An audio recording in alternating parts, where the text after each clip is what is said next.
Hello बच्चों, let's read the question. Present question based है बच्चों assertion A and reason R, इस तरह के दो स्टेटमेंट्स पर।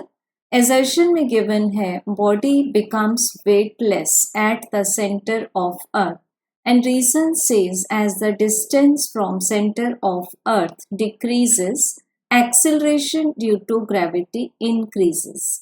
सो बच्चों, इसके लिए हम डायग्राम बना लेते हैं। Let this be earth. Earth को हम यहाँ क्या मान रहे हैं? Earth may be assumed as a sphere. ठीक, वैसे तो ये ऑब्लेट स्फेरॉइड होती है, बट अभी प्रेजेंट केस के लिए हम इसको मान रहे हैं स्फीयर। ओ अर्थ का सेंटर है, अर्थ का मास मान लेते हैं m एंड रेडियस मान लेते हैं r। अब बच्चों, हमारे पास में तीन सिचुएशन है। फर्स्ट है कि हम g को कंसीडर कर सकते हैं एट द सरफेस, जहां पर g की वैल्यू मैक्सिमम होती है, एंड एवरेज मान लेते हैं 9.8 मीटर पर सेकेंड स्क्वायर।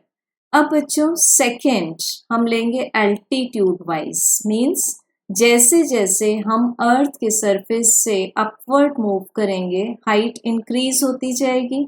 अब अर्थ की रेडियस हम लोगों ने एज्यूम की है r, तो जैसे जैसे हम अपवर्ड जाएंगे ग्रेविटी डिक्रीज होगी।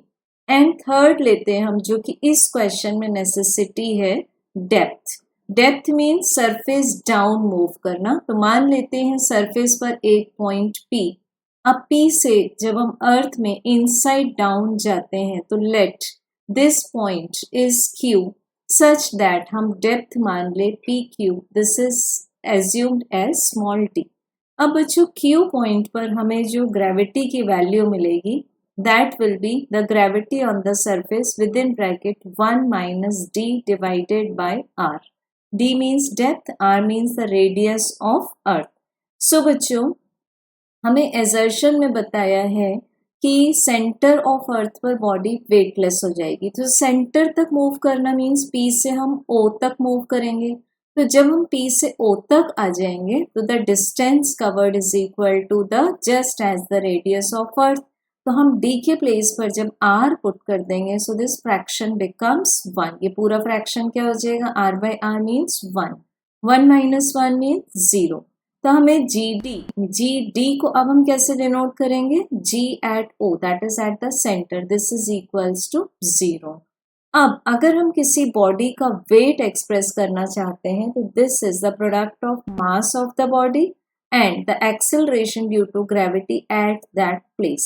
सो अगर हम वेट लेना चाहते हैं एट सेंटर ऑफ अर्थ, तो हमको ग्रेविटी की वैल्यू भी लेनी पड़ेगी at the centre of earth, but that is equal to 0। ये प्रूव कर दिया मैथमेटिकली।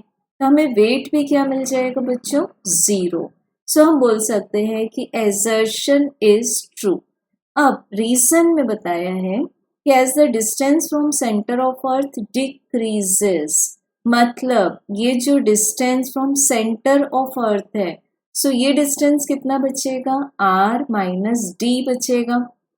सो GD को अगर हम अल्टरनेट फॉर्म में एक्सप्रेस करें, so this is G with in bracket r minus d divided by r।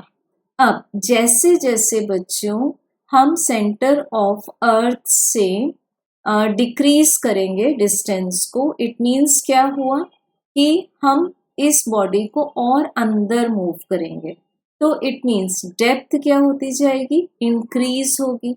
अगर डेप्थ इंक्रीज होगी तो ये जो फ्रैक्शन है, ये जो पहले न्यूमरेटर है, ये क्या होगा? डिक्रीज होगा। एंड ये पूरा फ्रैक्शन डिक्रीज होने के कारण GD की वैल्यू डिक्रीज होती जाएगी, बट हमें रीजन में गिवन है इंक्रीज, जो कि उल्टा दिया हुआ है। सो हम ले सकते हैं that the reason is false. So if assertion is true, reason is false. Correct answer is option 3. Thank you.